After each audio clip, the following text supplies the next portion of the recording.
Okay, let's talk about something I think we all struggle with. A mind that just refuses to quiet down. You know, that endless internal chatter that leaves us feeling completely stuck, super anxious, and staring at the ceiling at 3 in the morning? Well, today we're going to explore a pretty powerful idea. What if the way out of overthinking isn't to think more, but to act more? I mean, you know the feeling, right? You lay down, you're finally ready to sleep, and boom, your brain decides it's the perfect time to review every single awkward thing you've said since middle school. Or maybe it starts running simulations of every possible disaster for tomorrow's meeting. If that sounds even vaguely familiar, trust me, you are in the right place. All right, so let's get straight to it. To really tackle this, we first have to completely reframe what the problem actually is. We're going to start by tearing down a huge, and I mean huge, misconception about what overthinking is all about. This right here is where we flip the entire script. So many of us secretly believe that chewing on a problem a million times is a sign of intelligence, right? That we're being careful, that we're gaining control. But the truth? It's the complete opposite. It's not control, it's a mental trap that actually paralyzes you and makes you feel less in control. So, what does this mental trap actually look like in our day-to-day lives?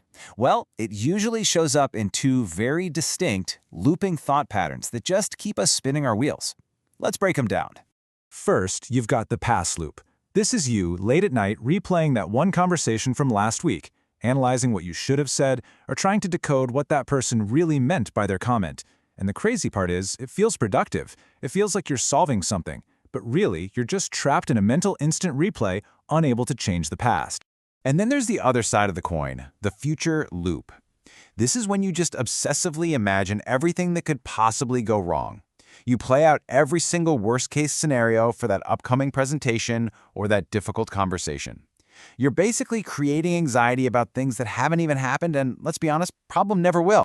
So this all brings us to the most important question of all. Why? Why does our mind do this to us? Why does it get stuck in these painful, exhausting loops? Well, it all comes down to a fundamental misunderstanding of what our mind's primary job actually is. See, most of us walk around assuming our mind is like a high-definition camera, that its job is to show us objective reality, the absolute truth of a situation. We think it's a supercomputer designed to give us the facts, unfiltered. But that's not its main gig at all. And here it is, the big aha moment. Your brain isn't a truth-seeking machine. It's a survival machine. For thousands and thousands of years, its main purpose has been to scan the horizon for threats, lions in the grass. It's not trying to figure out the most accurate, nuanced take on a situation. It's trying to figure out what could possibly hurt you. And that's why it defaults to worst-case scenarios. It's just doing its ancient job of trying to keep you safe. The only problem is, in our modern world, that wiring mostly just creates anxiety. Getting that, really getting it, is the key that unlocks everything. Because now that we know why our mind spirals, we can stop fighting it and start working with it. And that brings us to a super simple, 3-step action plan to break free. And this plan is just beautifully simple. Step 1, just name the thought. Don't get tangled up in it, don't judge yourself, just label it. Say to yourself, oh, okay, there's that worrying about the future story again. That simple act creates a little bit of space. Step 2, breathe. Just one slow, deep breath. It calms your nervous system and puts the brakes on that spiral. And number 3, and this is the absolute game changer, take one tiny physical action. Tidy one corner of your desk, wash a single mug, send that one-sentence email.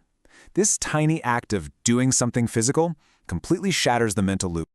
Now that third step, taking action, that's not just a quick fix or a band-aid. It is the foundation for the ultimate long-term antidote to overthinking. It's all about building a brand new, powerful habit. This is the whole shebang right here. You can't think your way out of a thinking problem. It just doesn't work. Action is what breaks the spell.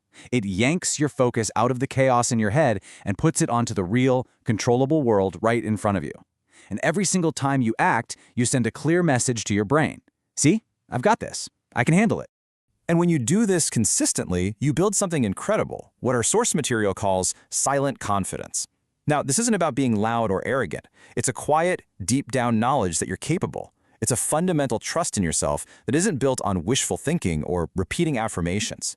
No, it's built on the cold, hard evidence of your own small, repeated action. And here's where it all comes together in this beautiful feedback loop.